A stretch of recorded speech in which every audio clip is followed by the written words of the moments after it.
नमस्कार, एक बार फिर से आप सभी का स्वागत है हिंदी साहित्य की आज की कड़ी में। हम लोग प्रभात पब्लिकेशन के सोर्स से पढ़ रहे हैं नेट जेआरएफ हिंदी साहित्य के उपन्यास को। उपन्यास वहाँ पे आपका मुख्यांश हो, प्रमुख कथन हो, प्रमुख पंक्तियाँ हो, लेखक के बारे में और रचना के बारे में दोनों। आइए वाचन करते हैं इसका। इकाई 6 है, नेट हिंदी के सिलेबस में लगा हुआ। इकाई 6 प्लेलिस्ट में जाके आप देख भी सकते हैं, इससे पहले के भी वीडियो और आने वाले वीडियो भी।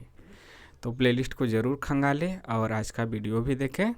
चैनल को सब्सक्राइब नहीं किया तो सब्सक्राइब भी कर लीजिए। पहले देखते हैं ये जो आपका है शेखर एक जीवनी। शेखर एक जीवनी भाग 1 आपके सिलेबस में लगा हुआ है, जिसका प्रकाशन वर्ष 1941 है। उसके लेखक हैं सच्चिदानंद हीरानंद वात्स्यायन अग्गे, मतलब अग्गे। तो पहले अग्गे जी के बारे में जान लेते हैं, उनके रचनाओं के बारे में जान लेते हैं, फिर शेखर एक जीवनी के बारे में देखते हैं। उसके प्रमुख कथन क्या हैं, विद्वानों के मत क्या हैं, और प्रमुख पात्र क्या हैं, पंक्तियाँ क्या हैं, सभी कुछ देखेंगे। देखिए जो अग्गे जी हैं, इनका जन्म उत्तर प्रदेश के देवरिया जी के कसिया कुशीनगर के एक खंडहर में हुआ था। बस इतना याद रखिए कि वहीं आपका देवरिया कुशीनगर, देवरिया चाहे कुशीनगर में हुआ था उत्तर प्रदेश में। वो अभी ना याद रहे तो बस उत्तर प्रदेश याद रहे, और मेन चीज़ है कि सन याद रहे 1911। कहने का मतलब यही है कि अग्गे का जन्म 1911 में हुआ था। बस इतना ही हमारे काम की चीज़ है। इनके पिता का नाम हीरानंद शास्त्री और माता का नाम बेंती देवी है। अग्गे को परिवार के लोग प्यार से क्या कहते थे, सच्चा। ओहो, ये तो गांधीवादी हो गए। सच्चा, गांधी भी तो सच्चा थे। अग्गे उपनाम जैनेन्द्र के द्वारा सुझाया गया है। जैनेन्द्र ने अग्गे यह उपनाम सुझा दिया है और सुझाया गया और प्रेमचंद के द्वारा दिया गया है। सुझाया गया कि जैनेन्द्र ने कहा कि अग्गे रख लो और प्रेमचंद ने तो दे ही दिया, तो यह तथ्य भी याद रखिए। वात्स्यायन, वस गोत्र के कारण वे वात्स्यायन कहलाए हैं। अग्गे जी श्रीवत्स, गजानन पंडित, डॉक्टर अब्दुल लतीफ़ समाजद्रोही नंबर 1 नामों से भी जाने जाते हैं। यावर के नाम से भी आप इनको हम लोग जानते हैं। तो अन्य नाम क्या है, श्रीवत्स है, गजानन पंडित है, डॉक्टर अब्दुल लतीफ़ और समाजद्रोही नंबर 1। क्रांतिकारी विचारों के कारण अग्गे ने अपना नाम बदलकर क्या कर लिया था, मोहम्मद बख्श कर लिया था। राजसी रूप लावण्य के कारण क्रांतिकारी लोग इन्हें राजा कहा करते थे। कुट्टी चाटन नहीं, कुट्टी चाटन इनका है। कुट्टी चाटन उपनाम से इन्होंने सबरंग नामक निबंध भी लिखा है, यह तथ्य भी याद रखिए। अग्गे का बचपन लखनऊ, श्रीनगर, उत्तर प्रदेश की राजधानी लखनऊ, जम्मू कश्मीर के श्रीनगर, जम्मू, नालंदा और पटना में बीता। अग्गे बचपन में ही 30-40 पृष्ठों की एक हस्तलिखित पत्रिका आनंद बंधु निकाले थे। इस पत्रिका में घर के सभी सदस्य लिखते थे। अग्गे का देहावसान यानी स्वर्गवास कहाँ हुआ, नई दिल्ली में हुआ। कब, 1987 में।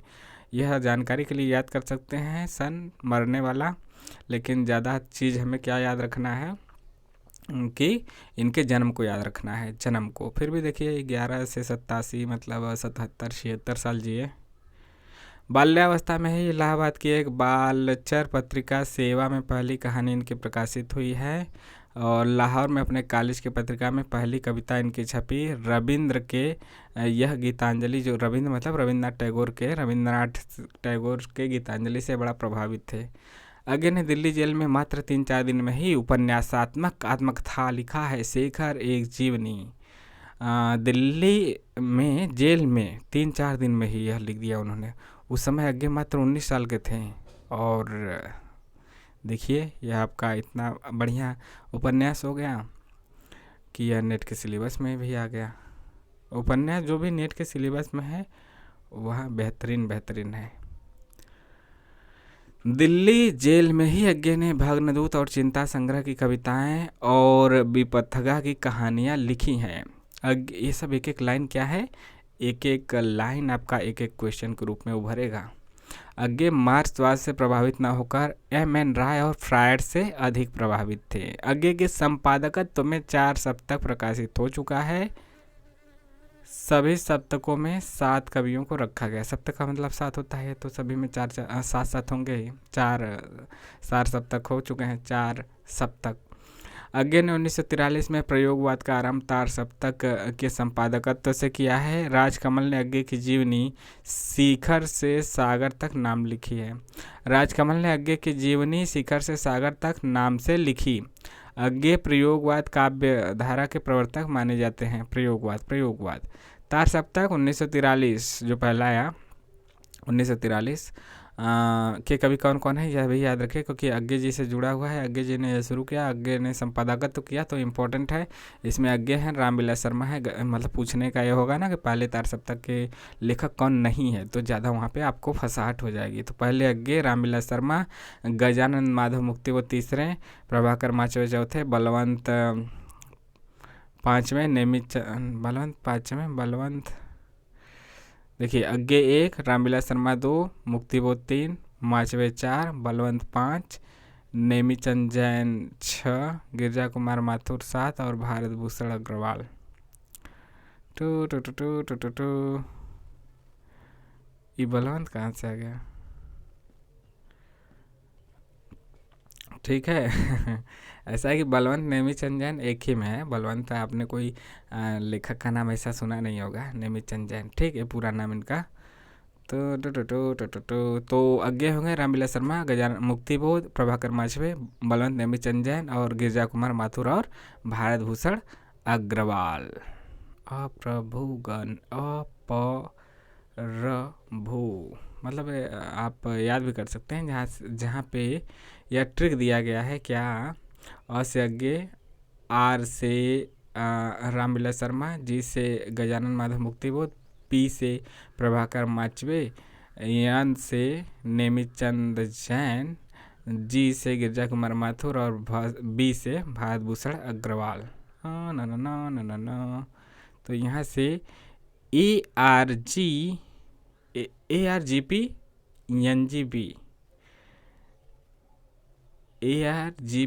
NGB यह ट्रिक भी याद कर सकते हैं। दूसरा तार सप्तक 1951 में हुआ, जिसमें कि शमशेर बहादुर सिंह, भवानी प्रसाद मिश्र, शकुंतला माथुर, हरिनारायण घनश्याम व्यास, नरेश मेहता, धर्मवीर भारती और रघुवीर सहाय इसके लेखक हैं। सबका पहला अक्षर अंग्रेजी में लिख लीजिए तो वैसे भी याद हो सकता है। SBSHNOR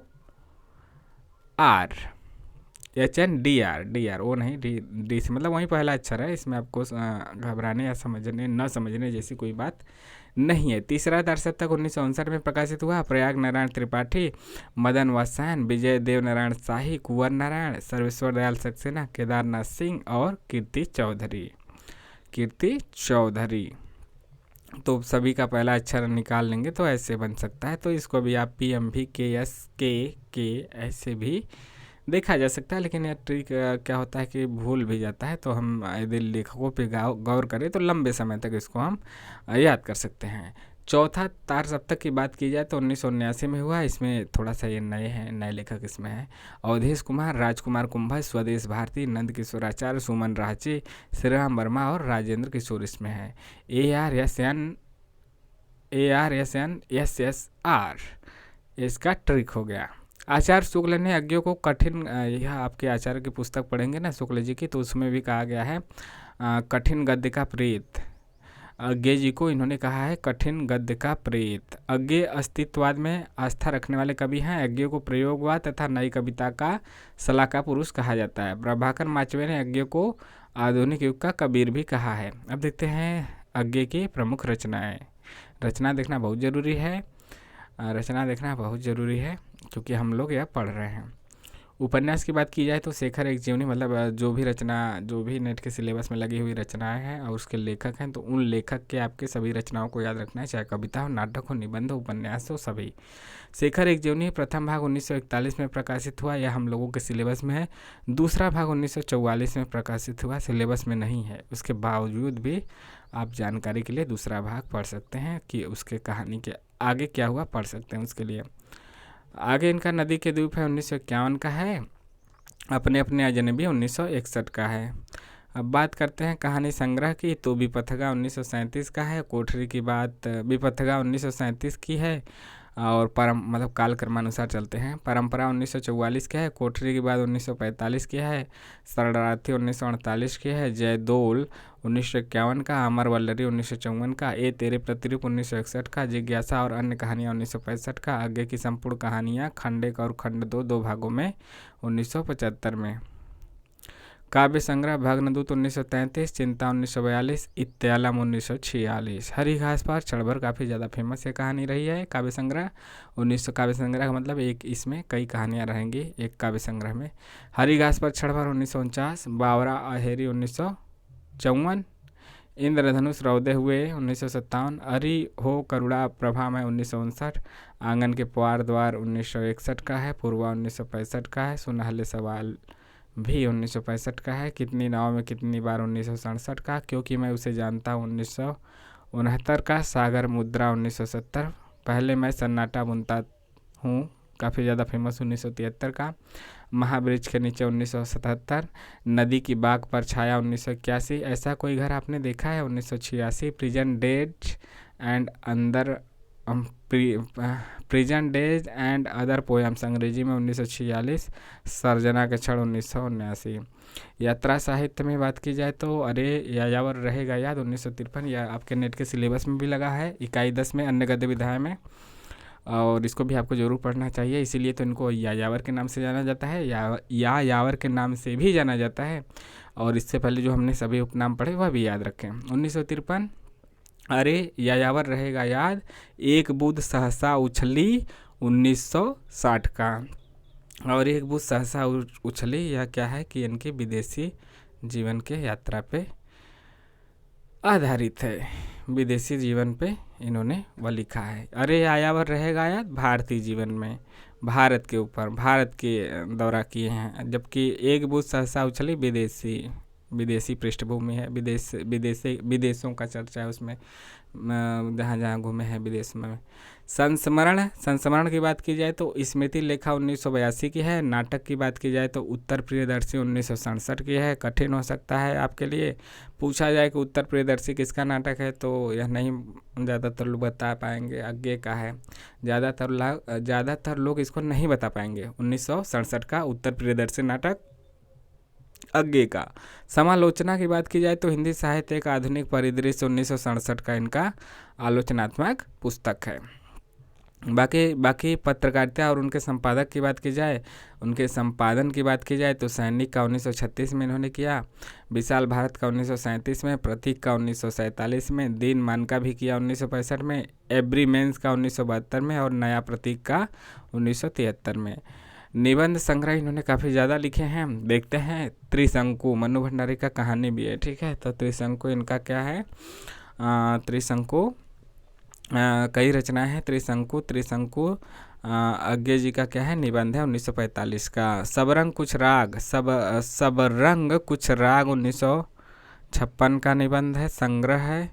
और आत्मान्य पद 1960 का, आल बाल 1971 का, लिखी कागत कोरे 1972, अद्यतन 1977, जोग लिखी 1977, स्रोत और सेतु 1978, युग संधियों पर 1982, धार और किनारे 1982, कहाँ है द्वारका 1982, केंद्र और परिधि 1984, छाया और जंगल 1984, सर्जना और संदर्भ 1985, स्मृति छंदा 1989, संवत्सर 1978, भवंती 1982 का है। संपादित पुस्तकों की बात की जाए तो इनके द्वारा संपादित पुस्तकें निम्नलिखित हैं। आधुनिक हिंदी साहित्य 1942 का, चार तार सप्तक 1943 1979 तक, नेहरू अभिनंदन ग्रंथ 1951, नए एकांकी 1952, हिंदी प्रतिनिधि कहानियाँ 1952, पुष्करणी 1953, पुष्करणी संपूर्ण 1959, रूपाम्बरा 1960।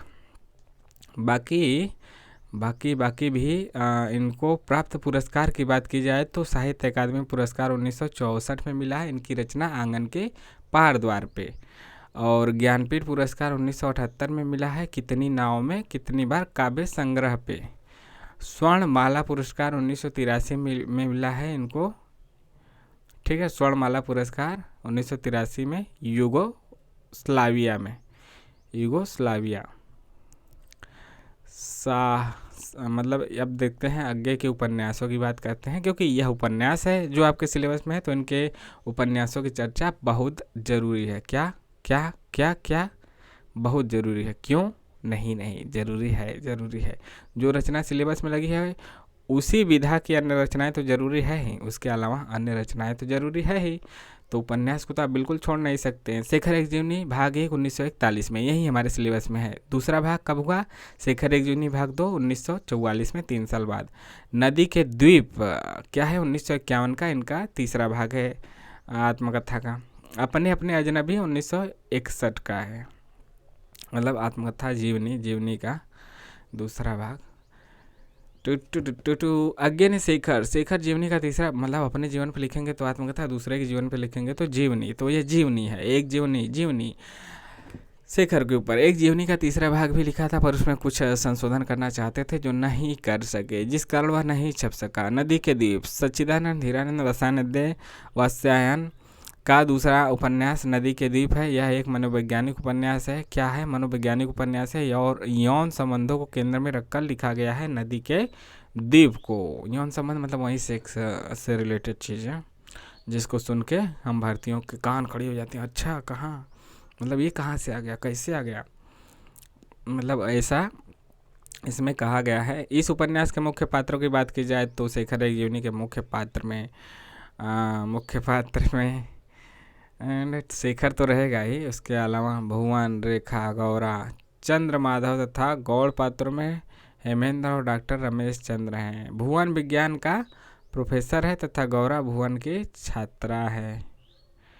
रेखा का पति हेमेंद्र और जो केवल उसे प्राप्त करना चाहता है, असफल हो जाने पर रेखा को छोड़ देता है। उपन्यास में रेखा का किरदार एक पढ़ी लिखी तथा पति द्वारा परित्यक्त स्त्री के रूप में है। डॉक्टर रमेश चंद्र रेखा का नया पति है, जो एक सुलझा हुआ इंसान है। इस उपन्यास के मुख्य पात्र रेखा और भुवन एक दूसरे को बहुत प्यार करते हैं, मतलब बहुत का मतलब कि एकदम चौचक प्यार करते हैं, मतलब कि जब प्यार, समझ जाइए। इसमें हम मतलब शब्दों के माध्यम से नहीं बता सकता कि किस प्रकार से एक दूसरे से कितना ज़्यादा प्यार करते हैं। दोनों के बीच शारीरिक संबंध भी है, किंतु दोनों एक दूसरे से जुड़ नहीं पाते हैं। गौरा और भुवन के बीच एक दूसरे के लिए आकर्षण है, किसके किसके बीच? गौरा और भुवन के बीच, लेकिन सही रूप में व्यक्त नहीं कर पाते हैं। ना उम्र की सीमा हो, ना वक्त का हो बंधन।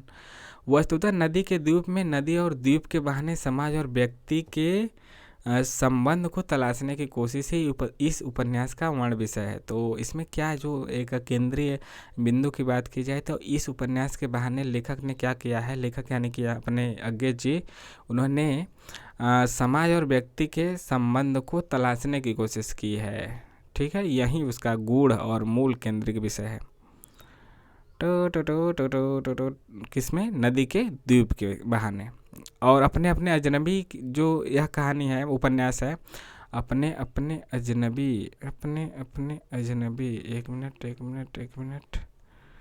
अपने अपने अजनबी। तो नदी के द्वीप के यह आपने देखा पात्र। अब अपने अपने अजनबी के देखते हैं, मतलब कि जो उनकी रचनाएं हैं उसके बारे में भी छोटी छोटी चर्चा है और पूछा जाता है। अपने अपने अजनबी उपन्यास में कौन है? सार्त्र है, किरकेगार्ड है, हाइडेगर है आदि के पश्चिम अस्तित्ववादी दर्शन पे यह आधारित है। अधिकांश विद्वानों ने आगे के इस अंतिम उपन्यास को मृत्यु से साक्षात्कार का हिंदी का अस्तित्ववादी उपन्यास माना है।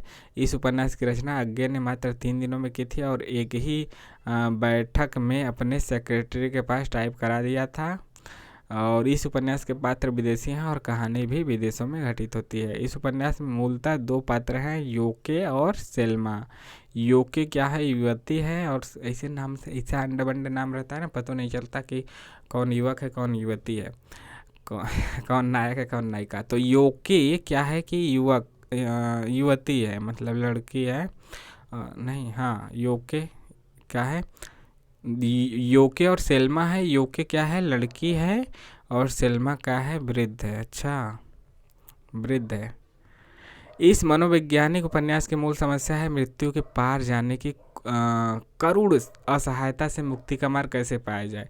मनोवैज्ञानिक उपन्यास की मूल समस्या क्या है? मृत्यु के पार जाने की करुण असहायता से मुक्ति का मार्ग कैसे पाया जाए। कथा में सेल्मा तथा एक वृद्धा जो कैंसर से पीड़ित है पहाड़ पर चढ़ती है। योकी एक तरुणी है, मतलब कि किशोरी, साहसी है, पर्वतारोहण के दौरान बर्फ गिरने से काठ घर में फंस जाती है और अपने प्रेमी पाल से बिछुड़ जाती है। आगे ने सेल्मा की भी कहानी फ्लैशबैक के द्वारा बताया है, यानी यह पूछा जा सकता है कि यह कहानी कैसे है, तो आप बता देंगे कि फ्लैशबैक शैली में लिखी गई है, यानी पूर्व में सोचा गया, मतलब पिछला सोच सोच के।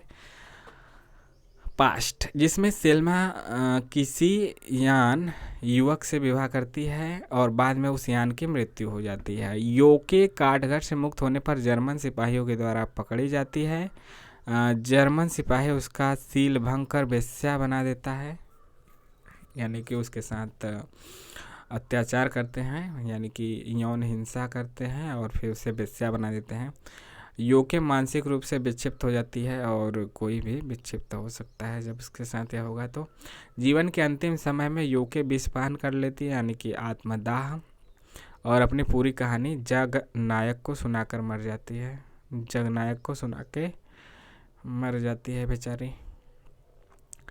अब हम देखेंगे क्या शेखर एक जीवनी भाग 1 की चर्चा है। यह तो आपके लेखक को हो गया, लेखक के रचनाओं के बारे में चर्चा हो गई, उन रचनाओं में क्या था यह भी हमने संक्षेप में देखा। अब शेखर एक जीवनी जो हमारे सिलेबस में लगा हुआ है उसके तथ्यों को देखेंगे, उसके मुख्यांशों को देखेंगे, उसके प्रश्नों को देखेंगे। ठीक है, चलिए देखते हैं शेखर एक जीवनी। देखिए 4 भागों में है, या सभी भाग याद रखिएगा, आएगा भी यहाँ पे लिखा भी गया है, तो उसको आगे आएगा ही, तो उसको देखते हैं, फिर भी दोबारा आ जाएगा, क्या हुआ। इसको 4 भागों में मतलब 4 खंडों में है। चारों खंड का नाम याद रखिए। पहले खंड का नाम है उषा और ईश्वर, दूसरा बीज और अंकुर, फिर तीसरा प्रकृति और पुरुष, चौथा पुरुष और परिस्थिति। अज्ञे रचित एक जीवनी भाग का प्रकाशन 1941 में हुआ था। पहले भाग का अज्ञे ने शेखर एक जीवनी के पहला भाग का नाम उत्थान दिया है। क्या नाम दिया है? उत्थान। ठीक है, यह उपन्यास 4 खंडों में बटा है, जिसका नामकरण भी अलग अलग है। इसमें मतलब 4 खंड है, और इस पहले भाग का नाम क्या है? उत्थान। उपन्यास की शुरुआत प्रवेश से शुरू कर प्रथम खंड उषा और ईश्वर, दूसरा का बीज और अंकुर, तीसरे का प्रकृति और पुरुष, और चौथे का पुरुष और परिस्थिति नाम से दिया गया है। देखिए क्या होता है कि यह पूछा जा चुका है, इसमें आता है कि इसको क्रमानुसार लगाइए, तो यही क्रम है आपका उषा और ईश्वर, बीज और अंकुर, प्रकृति और पुरुष, पुरुष और परिस्थिति। शेखर एक जीवनी, देखिए ये पुरुष से खत्म हो रहा है, चौथा पुरुष से शुरू हो रहा है, तो तीसरा चौथा में कन्फ्यूजन होगा ही नहीं। और पहले शुरुआत कैसे होती है दिन की, तो उषा काल रहता है ना, तो उषा पहला ही होगा, उसके बाद बीज अंकुर फूटेंगे फिर प्रकृति पुरुष को हम लोग देखेंगे, लास्ट में पुरुष और परिस्थिति आ जाएगा। शेखर एक जीवनी के द्वितीय भाग का नाम क्या है? उत्कर्ष। पहला उत्थान, दूसरा उत्कर्ष, और इसके नाम भी याद रखना है, भले ही सिलेबस में ना हो लेकिन याद रखना है इसको भी। तो यह पुरुष और परिस्थिति जो इसका लास्ट है ना, वही इसका पहला है। इसके बाद बंधन और जिज्ञासा था। पुरुष और परिस्थिति, बंधन और जिज्ञासा, शशि और शेखर तीसरा है, और धागे रसियाँ और गुंजर, ये सब आपका धागे रसियाँ और गुंजर, ये सब आपका भूलेगा नहीं। शेखर एक जीवनी उपन्यास की शुरुआत फांसी शब्द से होती है। शेखर एक जीवनी उपन्यास के पात्र जरूर याद रखिए। शेखर जो कि कथा नायक भी है, यही कथा कहता है। शेखर के माता पिता हैं, सरस्वती है, शारदा है। सरस्वती शारदा या बार बार मतलब प्रमुख पात्रों में है। शशि तो है ही, शशि शारदा सरस्वती, तीनों स। विद्याभूषण, मणिका, मोहसन, रामजी, बाबा मदन सिंह, शांति कुमार, रामेश्वर और सदाशिव, यह सब प्रमुख पात्रों में हैं। प्रमुख पात्रों में मतलब अन्य पात्रों में, प्रमुख पात्रों में तो आपका यही है, शेखर है जो कथाकार है, और शेखर के माता पिता तो भी प्रमुख पात्र नहीं है, लेकिन सरस्वती, शशि, शारदा ऐसा प्रमुख पात्रों में है। शेखर एक जीवनी को प्रकाशमान पुच्छल तारा कहकर पुकारा गया है। शेखर एक जीवनी एक मनोविश्लेषणात्मक, पूछा जाएगा कि इसकी प्रकृति क्या है, तो मनोविश्लेषणात्मक है। और इस पर प्रभाव किसका है? फ्रायड का, युंग का, एडलर का, ये जो सब पाश्चात्य हैं, पाश्चात्य वाले, इनका प्रभाव पड़ा है। मनोवैज्ञानिकों के विचारधाराओं की ये सब जो पाश्चात्य के मनोवैज्ञानिक हैं इनके विचारधाराओं का इन पे प्रभाव पड़ा है। शेखर एक जीवनी के प्रथम और द्वितीय भाग में शेखर के जन्म से 20 वर्षों की जिंदगी का प्रस्तुति हुई है। शुरू से पहले भाग में क्या है, शुरू से जीवन के शुरू से लेके 20 वर्ष तक का जिक्र है। उसके बाद दूसरे भाग में 20 साल के बाद के जीवन का उल्लेख है। तो यह तथ्य भी याद रखिए, 20 वर्ष वाला यह भी आपको पूछा जा चुका है। मतलब एक एक पंक्तियाँ ना एक एक क्वेश्चन के रूप में है। शेखर एक जीवनी की रचना के बारे में स्वयं लेखक आगे कहते हैं, घनीभूत वेदना की केवल एक रात में देखे हुए विजन को शब्दबद्ध करने का प्रयत्न किया है उन्होंने। यह मतलब लेखक का कथन है। कथन महत्वपूर्ण है, इंपॉर्टेंट कोटेशन है, याद रखिए। दे देगा किसका है तो अज्ञे जी का है। इस उपन्यास का कथानायक शेखर है। इसकी कथा आत्मकथात्मक शैली में लिखा गया है। भले ही यह उपन्यास है लेकिन लिखा गया है आत्मकथात्मक शैली में। उपन्यास में शेखर को फांसी की सजा हो चुकी है और वह अपने विगत जीवन को देखने तथा उसके मूल्यांकन का प्रयास करता है। शेखर को फांसी में सांप की आंखों का सम्मोहन दिखाई देता है। शेखर का बाल्यकाल अधिकांशतः कहाँ पे बीता, यह तथ्य भी याद रखें, लखनऊ और कश्मीर में। मतलब यह तथ्य पूछे जाते हैं शहरों का नाम देख के, तो लखनऊ और कश्मीर में। बाकी शेखर शेखर शेखर शेखर की किशोरावस्था में पिता की नौकरी दक्षिण भारत में हो जाने के कारण वह मद्रास जाता है और शेखर के जीवन में एक मद्रासी लड़की शारदा भी आती है। शारदा, शेखर के जीवन में शारदा का प्रेम संयोग बहुत कम समय ही रह पाता है। शेखर दक्षिण भारत में अछूतों के प्रति अत्याचार को देखकर उसके लिए रात्रि पाठशाला का संचालन करता है। उपन्यास का नायक शेखर जन्म से ही विद्रोही स्वभाव का है। अन्य शिशुओं की भांति शेखर में भी काम, मोह, भय, काम का मतलब मोह और भय आदिम प्रवृत्तियां परिलक्षित होती हैं। शेखर छोटी जात की विधवा पड़ोसी लड़की फूला के साथ खाना खाने के कारण पारिवारिक और सामाजिक यंत्रणा झेलनी पड़ती है कि छोटी जात के लड़के के साथ कैसे खा लिया। शेखर 6 भाई बहन हैं जिसमें कि सरस्वती, ईश्वरदत्त, प्रभुदत्त, शेखर, रविदत्त और चंद्र हैं। 6 भाई बहनों के साथ है शेखर। मतलब जो सरस्वती है इसकी बहन है। शेखर लेटर बॉक्स पर चढ़कर और उतरने के लिए डाकिए के बहुत कहने पर कूदकर उसका पैर कुचल देता है। अजायब घर यानी कि चिड़ियाघर में चमड़े के बाग को देखकर शेखर का घबराना और बुखार आना उसके अंदर की भयवृत्ति का सूचक है। शेखर एक जीवनी का शेखर वस्तुतः अज्ञे का ही प्रतिरूप है। कहा जाता है ना कि अज्ञे ने खुद अपनी वो लिखी है, तो शेखर के माध्यम से कहा ही है इनकी कहानी। इस विषय में स्वयं अज्ञे इस पुस्तक की भूमिका में स्वीकार करते हैं कि शेखर पर मेरापन कुछ अधिक है।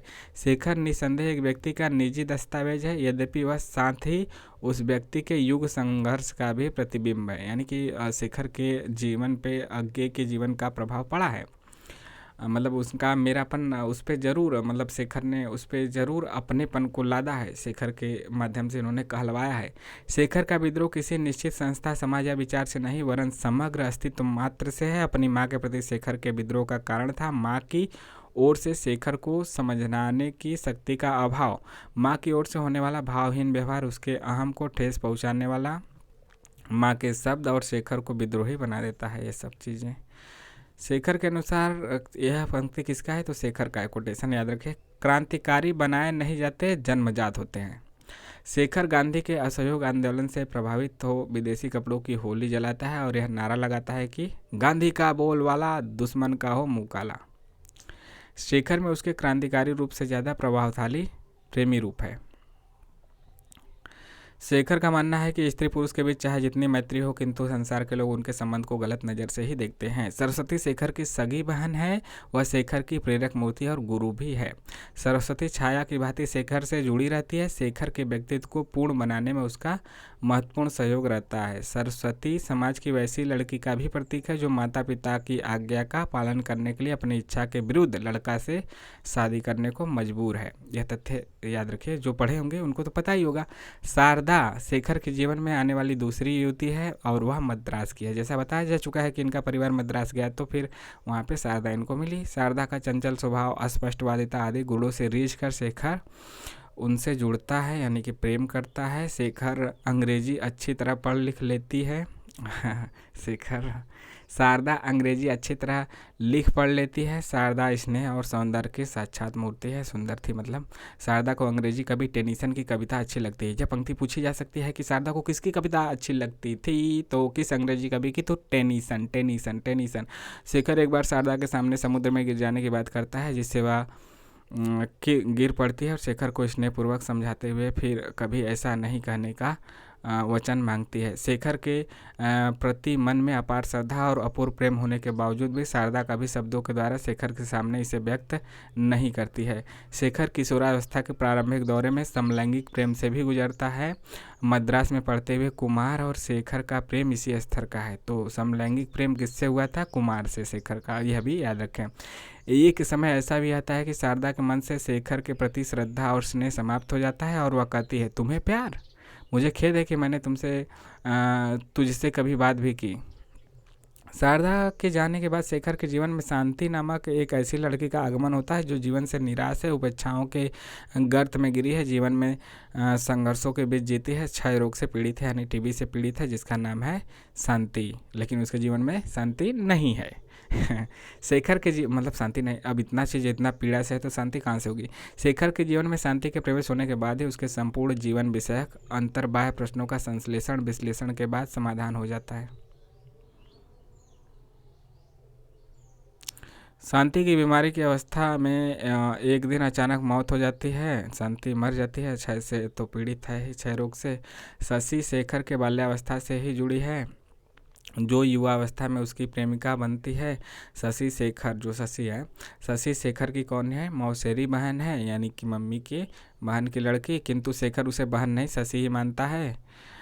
शशि की माँ का नाम विद्यावती है। शशि का परिवार लाहौर में रहता है। एक बार शेखर शशि के माथे पर लोटा मारता है, जिससे उसका सिर फूट जाता है, किंतु यह बात शशि किसी से कहती नहीं है। शशि और शेखर की पहली मुलाकात तब होती है जब शशि करीब 3 वर्ष की थी और शेखर 4 का था।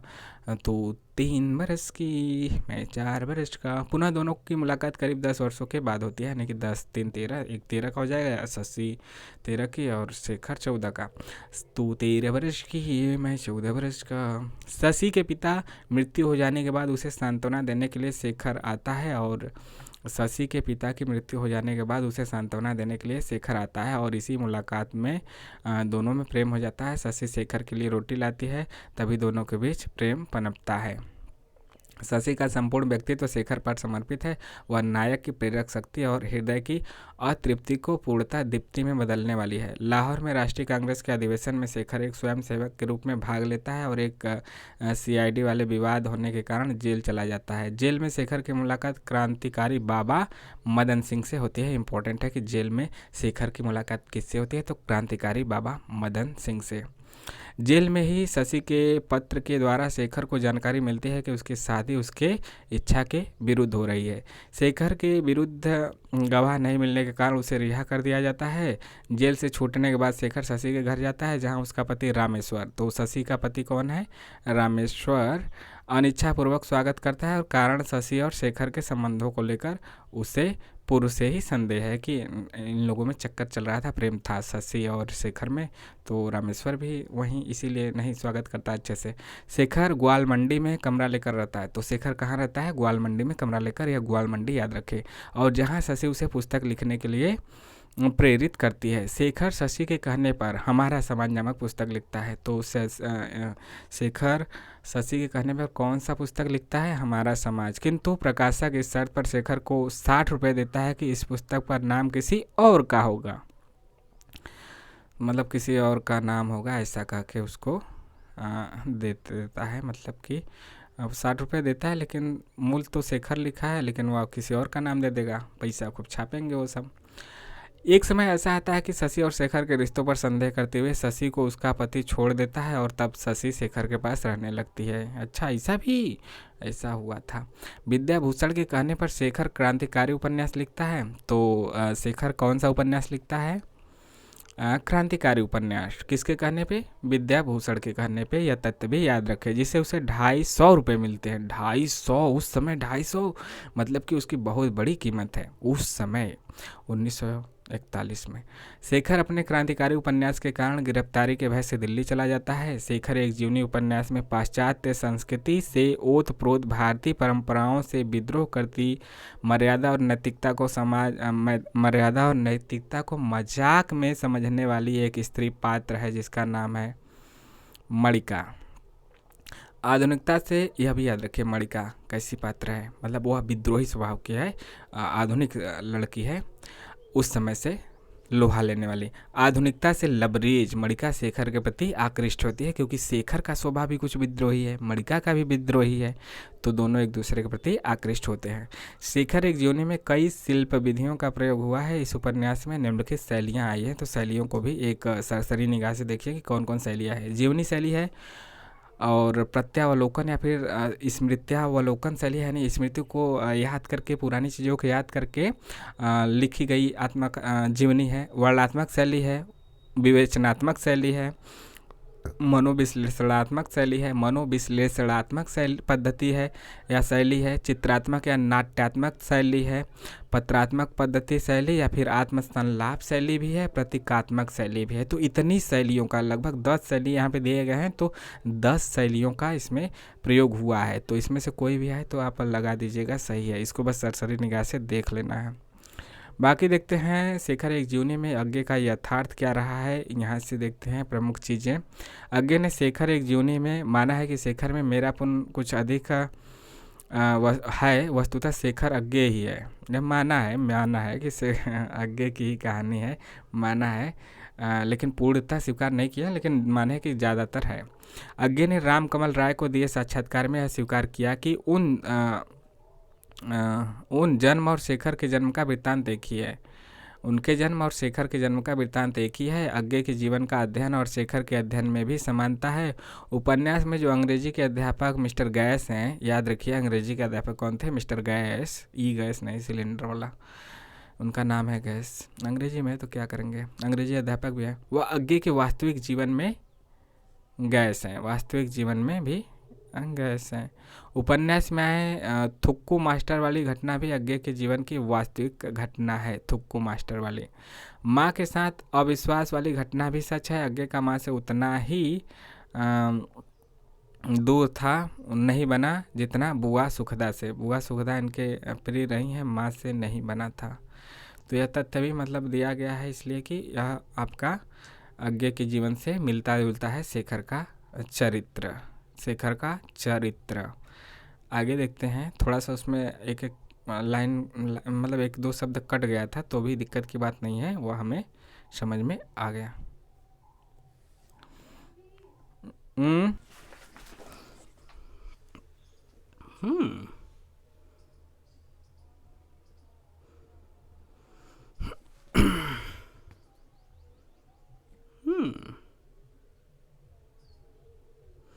तो आगे देखते हैं दोस्तों।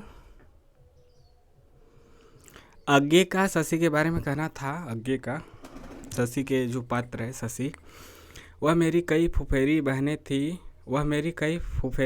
थी जिनका मिला जुला संश्लिष्ट चरित्र शशि में उभरा है। शेखर की क्रांतिकारी जिंदगी अज्ञे की क्रांतिकारी जिंदगी का ही प्रतिबिंब है। अज्ञे एवं शेखर एक जीवनी पर विद्वानों की राय।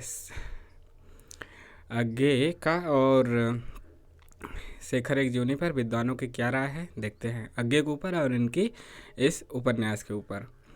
शेखर एक जीवनी, कन्फ्यूजन मत होइएगा कि यह जीवनी है, उपन्यास है। देखिए डॉक्टर राम स्वरूप चतुर्वेदी क्या कहते हैं।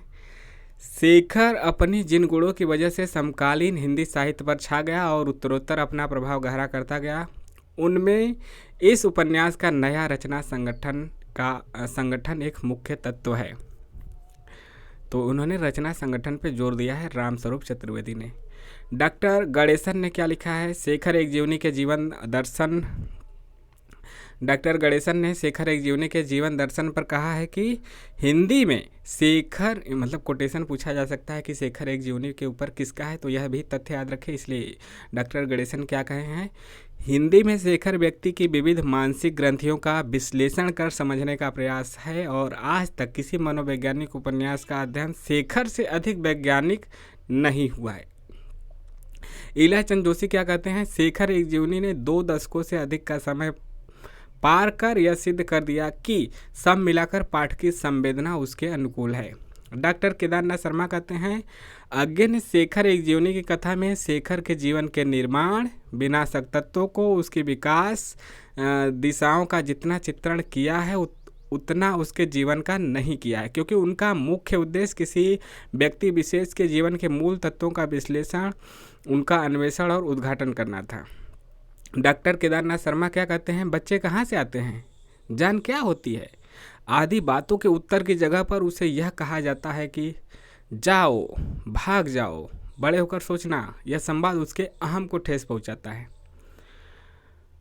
अज्ञे क्या कहते हैं, खुद क्या कहते हैं, शेखर एक भी पात्र नहीं है, शेखर का एक भी पात्र नहीं है जो निम्नाधिक मात्रा में एक संश्लिष्ट चरित्र नहीं है, जो निम्नाधिक मात्रा में एक संश्लिष्ट चरित्र नहीं है। शेखर का एक भी पात्र नहीं है जो निम्नाधिक मात्रा में एक संश्लिष्ट चरित्र नहीं है। आगे रामकमल राय क्या लिखते हैं, यह खुद रचनाकार का है तो यह जरूर याद रखें।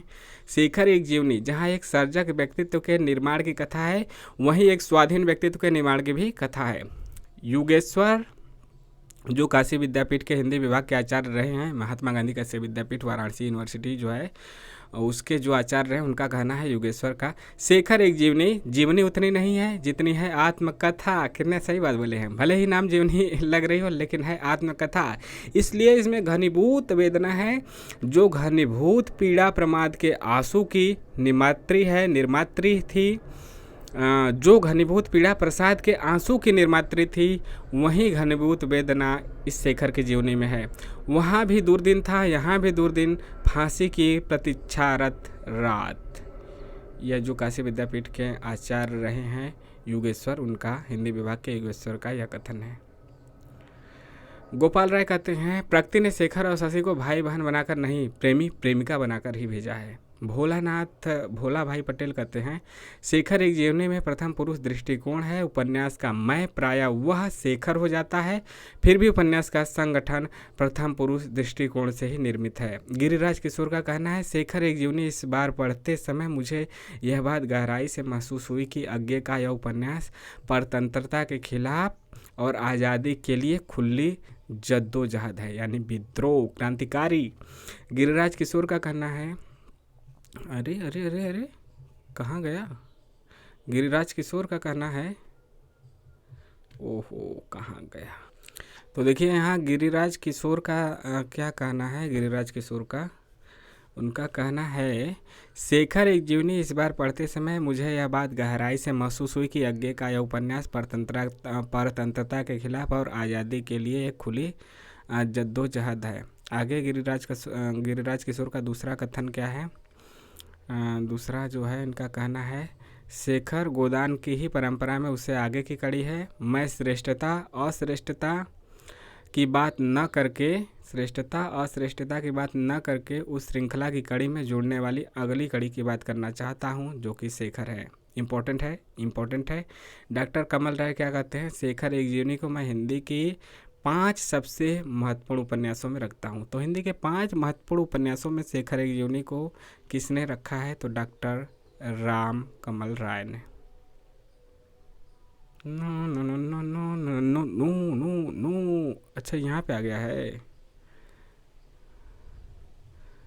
तभी हम कह रहे हैं कि कहाँ गया। ठीक, आगे देखते हैं। उपन्यास के पात्रों का महत्वपूर्ण कथन देखते हैं, जो कि अब हम लोग लास्ट में पहुंच रहे हैं। थोड़ा सा लंबा ज़रूर हो रहा है वीडियो, लेकिन एक ही वीडियो में समाप्त हो जाए तो बहुत अच्छा है। फांसी जिस जीवन को उत्पन्न करने में हमारे संसार की सारी शक्तियां, हमारे विकास, हमारे विज्ञान, हमारी सभ्यता द्वारा निर्मित सारी क्षमताएं या औजार असमर्थ है, उसी जीवन को छीन लेने में, उसी का विनाश करने में ऐसी भोली हृदयहीनता, फांसी, यह शेखर का कथन है। फांसी क्यों? अपराधी को दंड देने के लिए। इससे क्या वह सुधर जाएगा? इससे क्या उसके अपराधों का मार्जन हो जाएगा? फांसी दूसरों को शिक्षा देने के लिए, पर यह कैसी शिक्षा? शेखर सोचता है।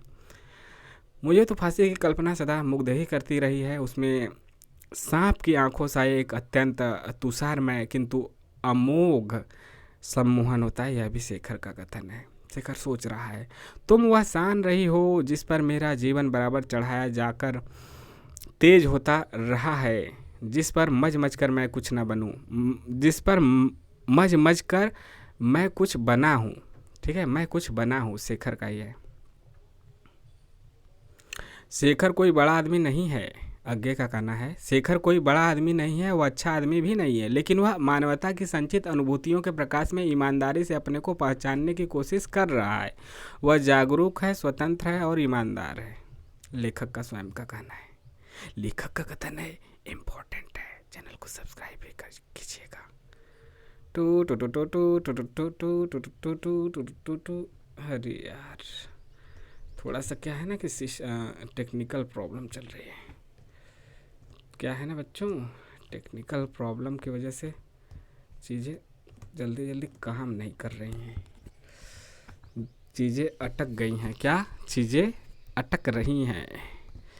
यार काम करो यार, काम करो यार। इसके आगे देखते हैं। यह भी प्रमुख पंक्तियों में है, लेखक का ही यह कथन है, अज्ञे जी का। शेखर निसंदेह एक व्यक्ति का अभिन्नतम निजी दस्तावेज है, यद्यपि वह साथ ही उस व्यक्ति के युग संघर्ष की युग प्रतिबिंब भी है। यह आप प्रभात पब्लिकेशन का पुस्तक पढ़ रहे हैं, सोर्स बताना जरूरी है ताकि आपके मन में जिज्ञासा उठे तो पुस्तक खरीद के आप स्वयं भी पढ़ सकते हैं। कुछ करूंगा जिसे क्रांति कहते हैं, सब चीज़ उलट पुलट कर रख दूंगा, यह शेखर का कथन है। आपको पता भी चल गया होगा कि विद्रोही स्वभाव का कौन? शेखर। या तो लेखक आएंगे या तो शेखर आएंगे, ज़्यादातर यही आएंगे, बाद में एक कथन आपका सरस्वती इन लोगों का भी मिल सकता है। जब भी कोई भयानक वस्तु को देखो, डरो मत, उसका वाह चाम काट डालो, उसके भीतर भरी हुई घास फूस निकाल कर बिखरा दो और हंसो, हा हा हा। यह शेखर का कथन है। शेखर सोच रहा है, बोल रहा है, मन में बोल रहा है। और अगला भी शेखर का है, मुझे विश्वास है कि विद्रोही बनते नहीं उत्पन्न होते हैं। जैसा कि था, विद्रोही बनते नहीं बल्कि उत्पन्न होते हैं, यानी जन्मजात होते हैं। विद्रोह बुद्धि परिस्थितियों से, संघर्ष की सामर्थ्य जीवन की क्रियाओं से, परिस्थितियों के घात प्रतिघात से नहीं निर्मित होती। वह आत्मा का कृत्रिम परिवेष्टन नहीं है, उसका अभिन्नतम अंग है। मूर्ति का निर्माण हो सकता है, मृतिका का नहीं। उसी मिट्टी से अच्छी प्रतिमा भी स्थापित की जा सकती है, बुरी भी। जहाँ मिट्टीहीन हो, कितने ही प्रचार से, कितने ही शिक्षा से, कितने ही ज्वाला जाज्वल्यमान बलिदान से मूर्ति नहीं बन सकती। शेखर का कहना है, जाज्वल्यमान से नहीं बन सकती, बलिदान से। इसलिए नहीं कि तुम जीवन में सबसे पहले आई, या कि तुम सबसे ताजी स्मृति हो, इसलिए कि मेरा होना अनिवार्य रूप से तुम्हारे होने को लेकर है। शेखर शशि के प्रति। या शेखर का मतलब पूछ देगा कि किसका मतलब शेखर का कथन किसके प्रति है? शशि, सरस्वती, शारदा, तो यहाँ पे लगा दीजिएगा शशि। क्रांतिकारी की बनावट में एक विराट व्यापक प्रेम की सामर्थ्य तो आवश्यक ही है, साथ ही उसमें एक और वस्तु नितांत आवश्यक अनिवार्य है, घृणा की क्षमता, एक कभी न मरने वाली, जला डालने वाली घोर मारक। किंतु इतना सब होते हुए भी यह तटस्थ सात्विक घृण की क्षमता, यह शेखर का कथन है। शिक्षा देना संसार का अपना सबसे बड़ा कर्तव्य, शिक्षा देना संसार अपने सबसे बड़ा कर्तव्य समझता है, किंतु शिक्षा अपने मन की, शिष्य के मन की नहीं, क्योंकि संसार का आदर्श व्यक्ति व्यक्ति नहीं है, एक टाइप है। और संसार चाहता है कि सर्वप्रथम अवसर पर ही प्रत्येक व्यक्ति को ठोक पीट कर, उसका व्यक्तित्व कुचल कर उसे तक टाइप में सम्मिलित कर लिया जाए। यह शेखर का कथन है। आगे है, वे बच्चे, यह भी शेखर का है। वे बच्चे कोमल अविकसित मस्तिष्क अपनी कोमलता के कारण ही अधिक भयंकर होते हैं। हम लोग पक्की सड़क पर चलते हैं तब हमारे पाँव की छाप नहीं पड़ती, लेकिन जब गीली मिट्टी पर, धूल पर, रेत पर चलते हैं तब पैर बहुत गहरा धंस जाता है। पक्की सड़क पर पानी बह जाता है, कच्ची सड़क पर जहाँ तहाँ धंसे हुए पैरों के गड्ढे होते हैं, वहीं कीच बनती है, यानी कीचड़ बनती है, वहीं निशान बनता है।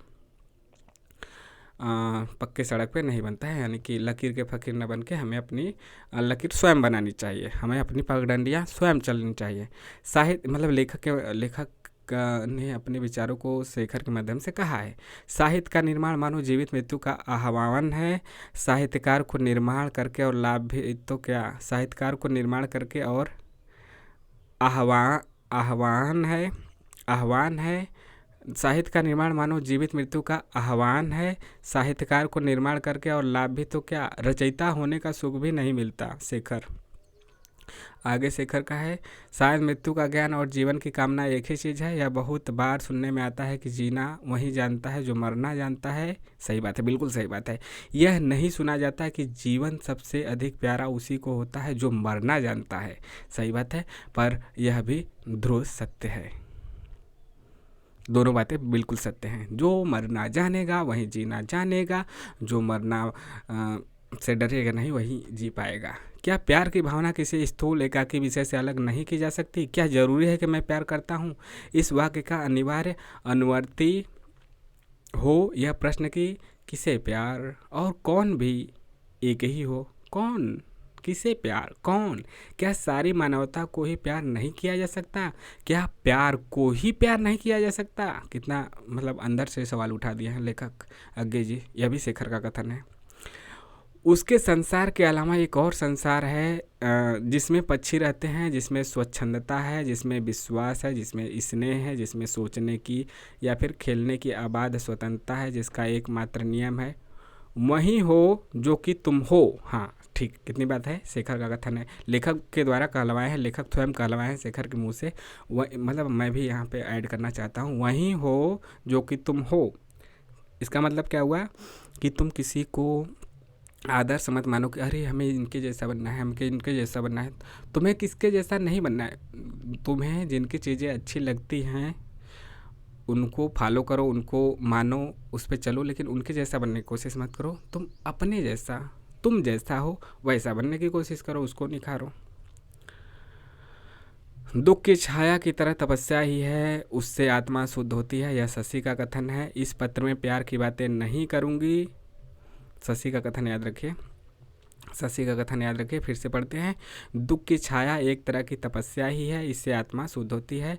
ऐसी आत्मा शुद्ध दुख की बात आ जाएगा तो शशि का लगा दीजिएगा। इस पत्र में प्यार मतलब वही प्रेमिका शेखर की। इस पत्र में प्यार की बातें नहीं करूँगी, जो चला गया है उसका प्यार केवल वेदना है और वेदना को चुप रहना चाहिए, केवल तुम्हारे प्यार की बात करूँगी।